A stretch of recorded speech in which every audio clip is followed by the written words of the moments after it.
Once again, today is Wednesday. Just sharing you my a day in Davao. It's our garbage day schedule of the dump truck to get our garbages. So I'm bringing my garbage bag to the designated place in the subdivision. Ouch! It's a heavy garbage. Let's pause for a moment here. It's really good morning and a good day for today.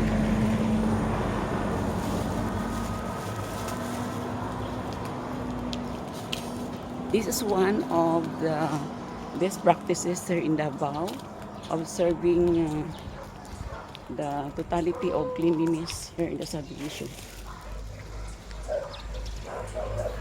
This is my garbage bags for today, Wednesday. Actually, I have two garbage bags, but I already put it in a designated place. So, I'm looking for that area wherein all of us will place our garbage. So here it is. It's exposed. So heavy.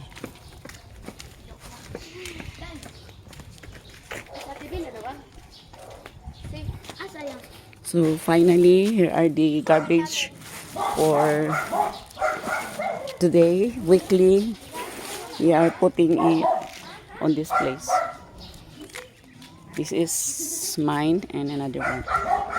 And my neighbors here in the subdivision. So it's really the safest, cleanest place in Davao. People are really behave, putting their garbage on a designated area of the subdivision. Really, cleanliness is godliness. It's not next to godliness, but cleanliness is godliness. So just showing you captured episodes of my life here in Davao City as my chosen community. So this is really a place wherein the Davaoeño are really having best practices. So let's look for other designated area of garbage can or garbages on the other side of the subdivision today, Wednesday.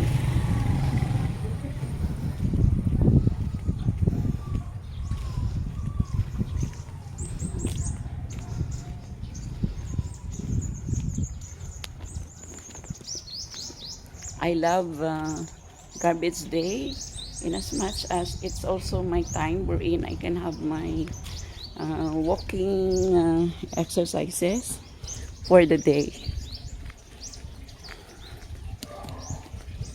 Over there is another designated area for garbage.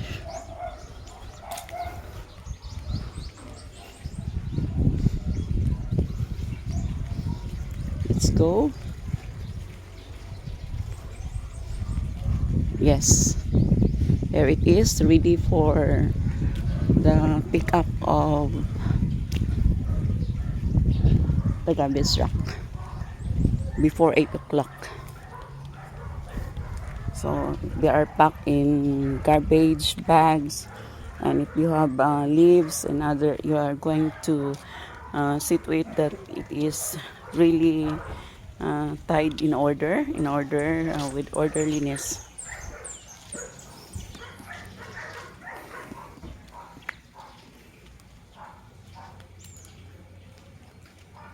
So for today, this is my shared episodes of my day in Davao City, capturing one of the best practices of the Davaoeño. As you can see, our street is really clean. No scattered garbages. We observe cleanliness in Davao. So every Davaoeño is also obliged, or it's already a part of their everyday life to have these best practices. And if ever the truck will really pass your house, they will also pick up that one. School bus. So another exciting here is life is there is a school bus wherein students of the subdivision are being picked up.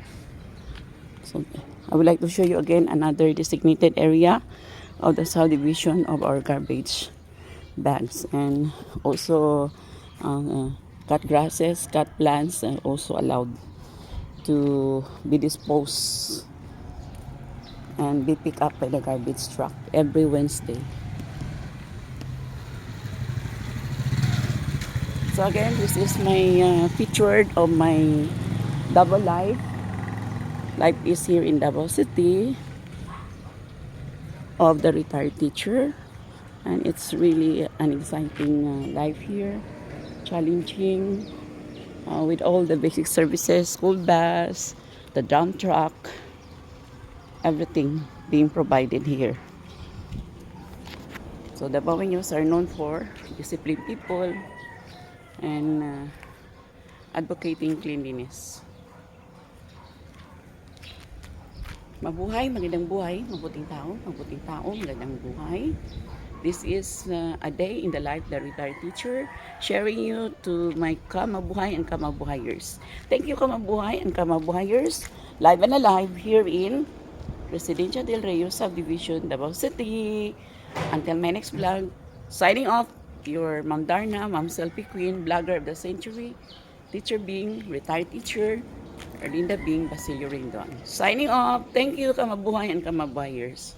Until my next vlog. Mabuhay!